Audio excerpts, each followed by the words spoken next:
Suicide Note, by Mitchell Heisman. This work is a computer-generated reading of Suicide Note, by Mitchell Heisman. This reading was produced using Natural Reader 14, a product of Natural Soft Limited. This work is free and licensed by Mitchell Heisman for copying and distribution under a Creative Commons Attribution Non-Commercial No Derivative Works 3.0 United States license. Part 1.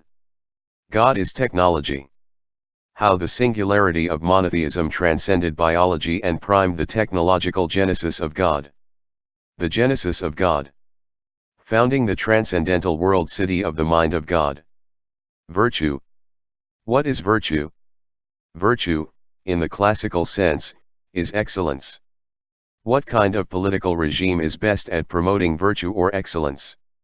If virtue as excellence is ultimately identical with evolutionary perfection, then virtue is ultimately identical to whatever leads evolution towards a higher state of perfection. Virtue as excellence is thus ultimately inseparable from evolutionary ethics.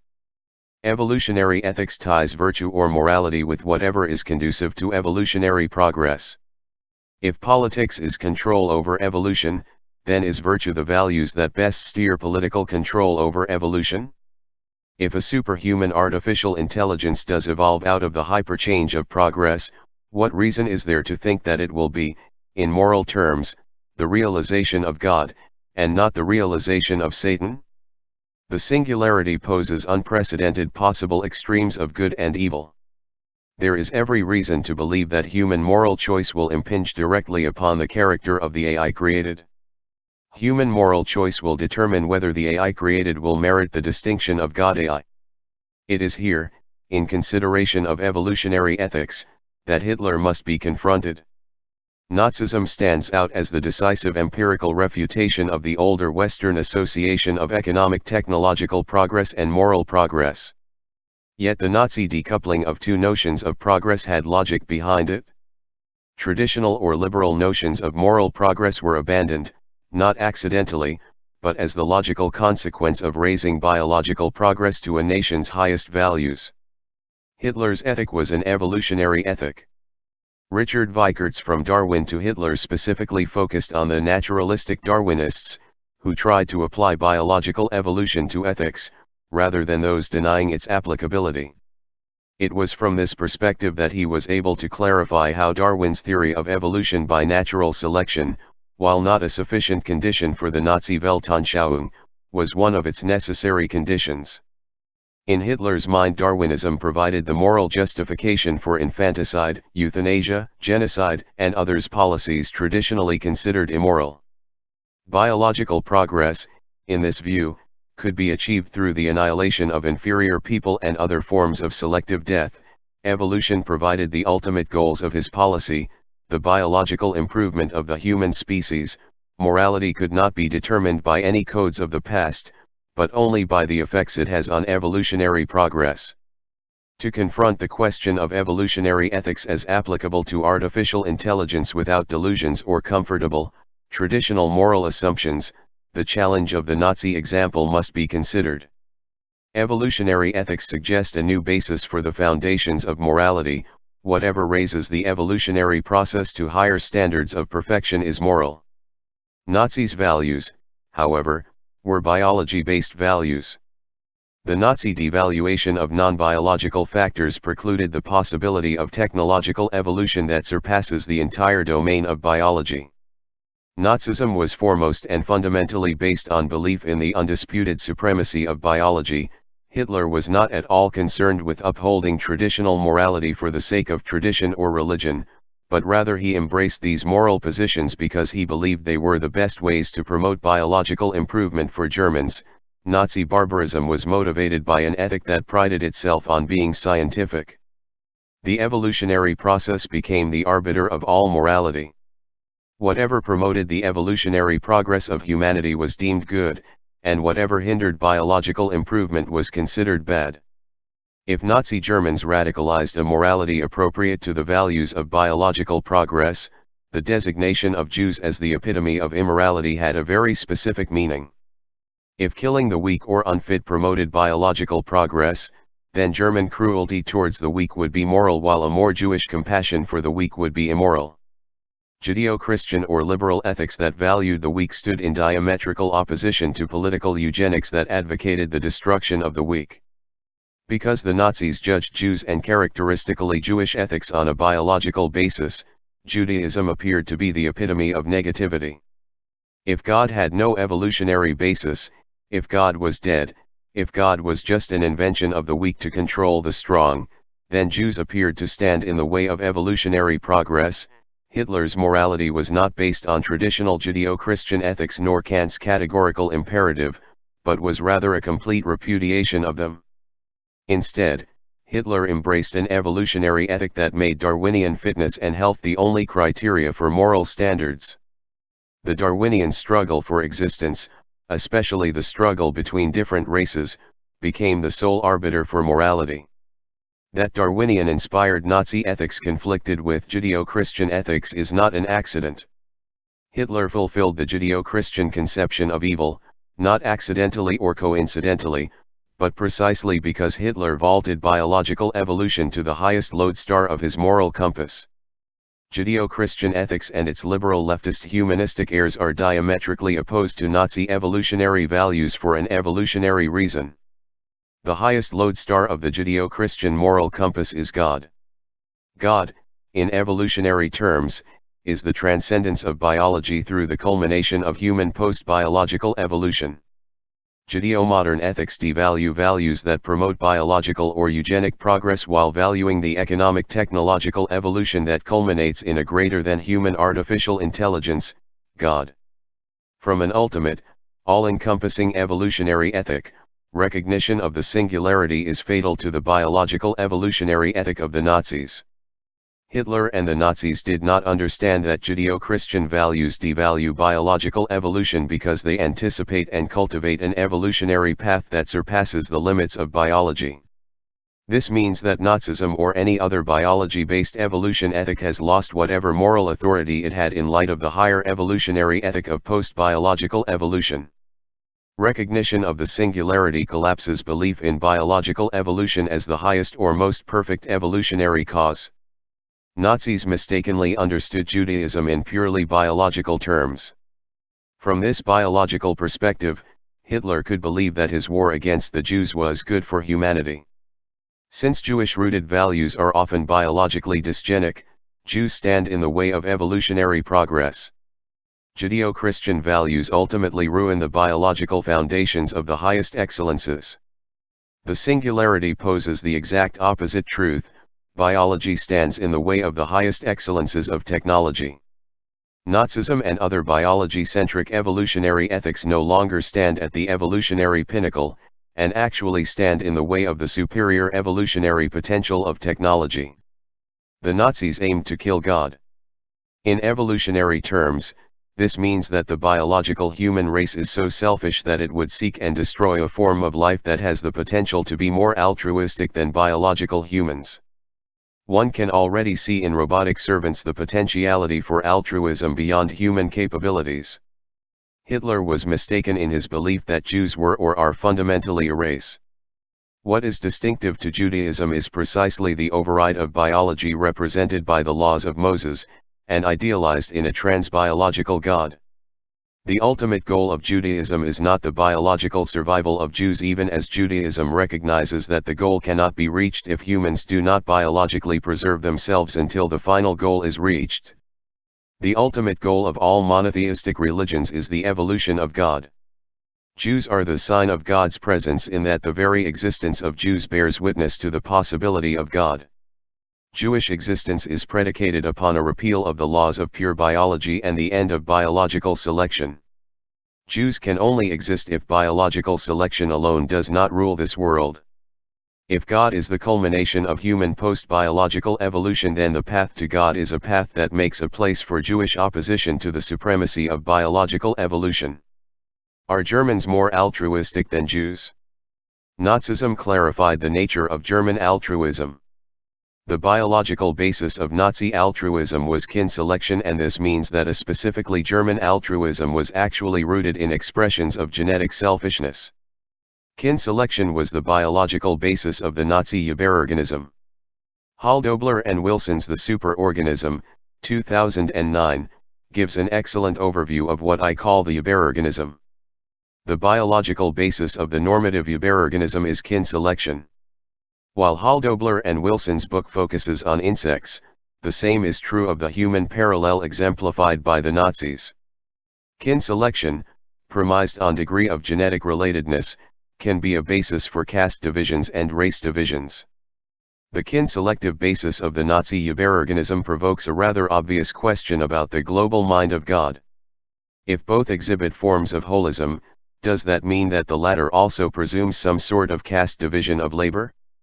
The issue of kin selection should not be brushed aside, but faced directly and forthrightly. When the issue of kin selection is addressed, it becomes clear that the global techdom of God is based, not on kin selection, but precisely on a diametrical opposition to kin selection. The key to understanding how this is possible centers on grasping how the modern valuation of the individual acts as a monkey wrench in the gene machine. In a kin selection-based Überorganism, the individual is subordinated to gene propagation mechanisms shared with colony as a whole. Individuals are thus subordinate to their role as gene replicators. The biblical modern ethical valuation of individual life as an end, and not a means, is evolutionary, rooted in a revolution against total Überorganism subordination to the genes.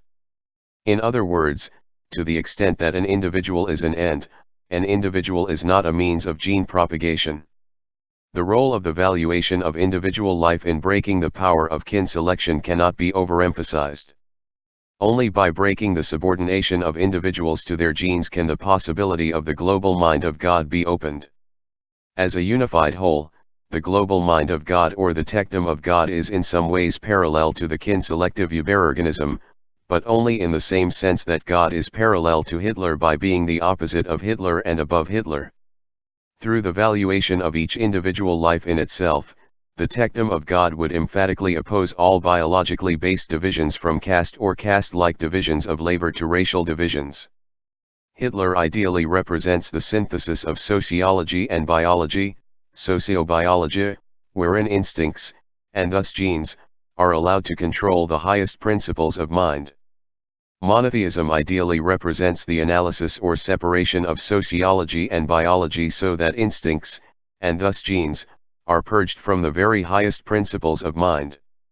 Hitler was a slave to the politically sublimated sex instinct in the very specific sense that the sex instinct is a mechanism of propagating genes into the next generation. God, representing an authority above biology, ideally overcomes the sex instinct, and thus overcomes the mechanism of gene propagation, and thus radically emphasizes the dualism of body and mind. From this perspective, one can see that morality is really about controlling behavior, and most especially about controlling the expression of genes. The Western civilizational emphasis on morality is actually an admission of the inferiority of our genetic program relative to the rising tide of technological civilization. Can an artificial intelligence be expected to treat biological humans morally when our morality itself betrays an implicit belief that civilization should repress and rule over the natural inclinations of raw genetic expressions? The progress of human morality is precisely what leads to conclusion that the natural expression of genes should merely continue their decline into extinction.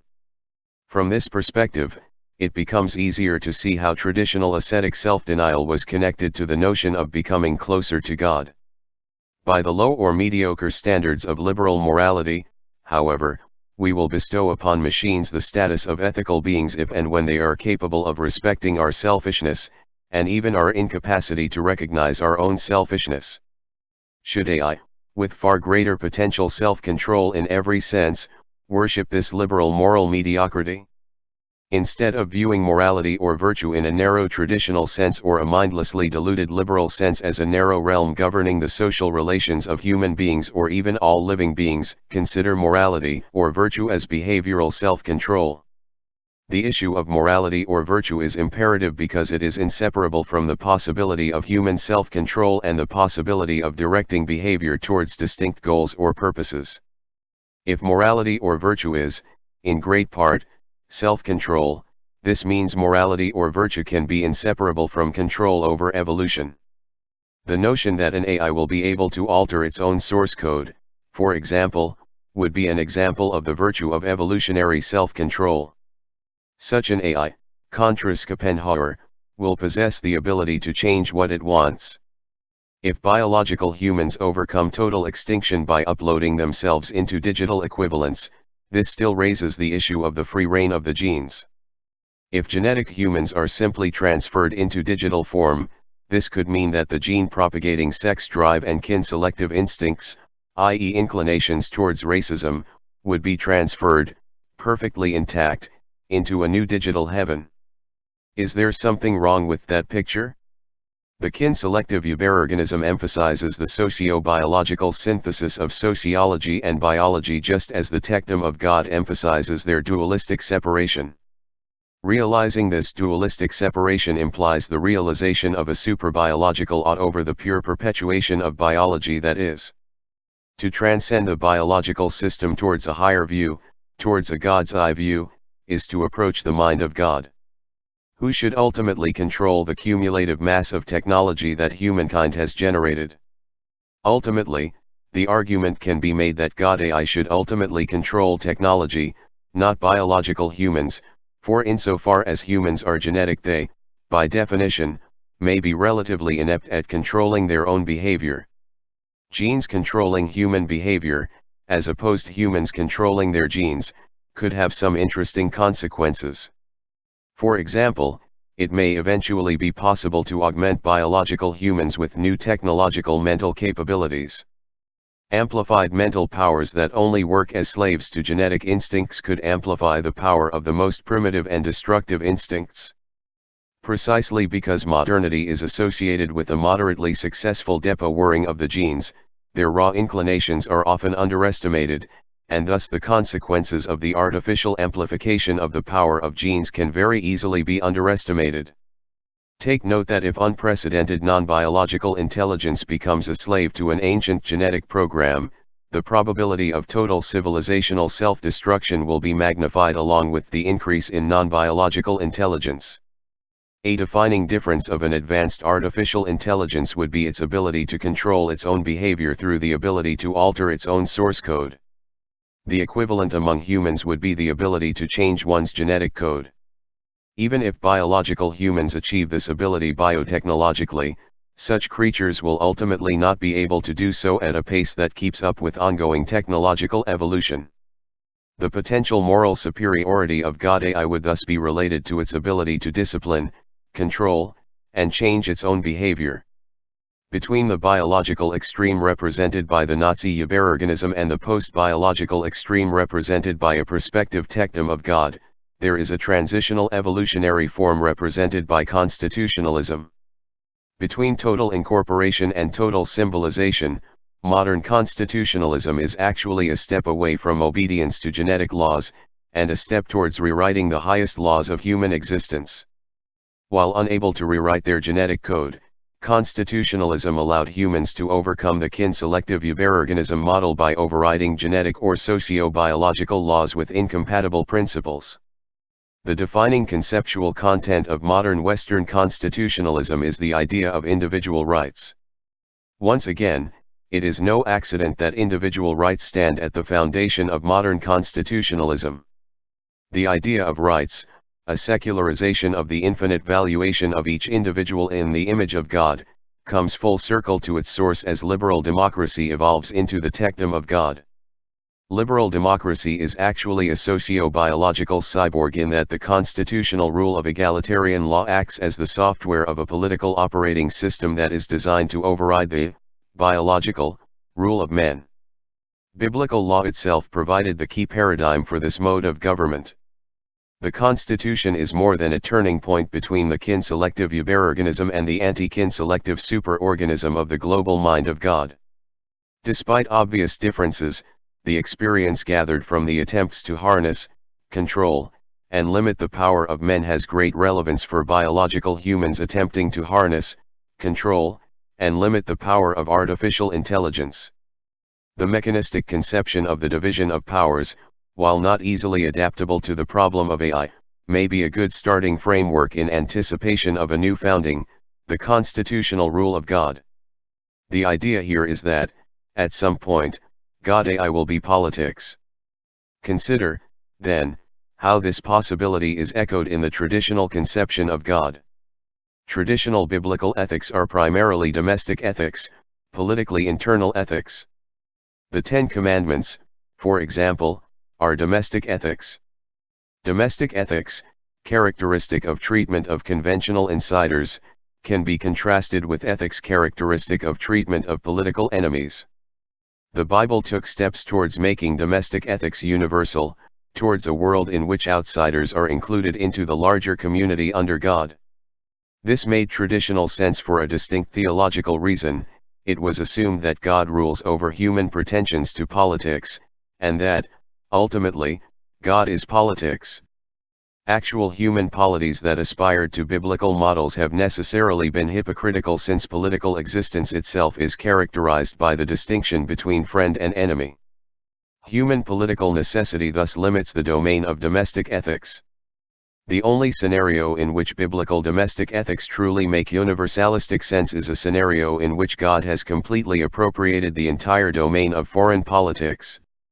In evolutionary terms, this would mean that the only realistic scenario in which domestic ethics could be universalized for all humankind is a scenario in which superhuman artificial intelligence, as God, completely appropriates political military rule and cultivates the peace among all humans that is a corollary of overcoming the war instincts inherited through biological evolution. This would be a world created by God AI. Ultimate power raises the problem of ultimate morality.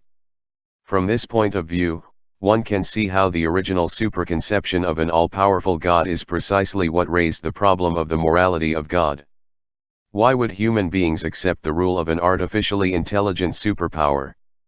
An early AI superpower could win the respect, trust, and awe of the people by its ability to implement and enforce egalitarian justice among humans while simultaneously increasing and refining knowledge of human behavior and the rest of the physical universe.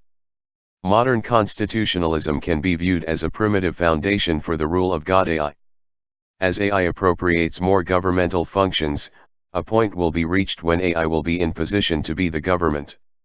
If God AI demonstrates itself as a faithful follower of the egalitarian principles of modern constitutionalism, it can demonstrate its legitimacy through, among other things, its ability to realize egalitarian justice among humans. This quasi-communist scenario poses an opportunity to clarify why Marx was wrong.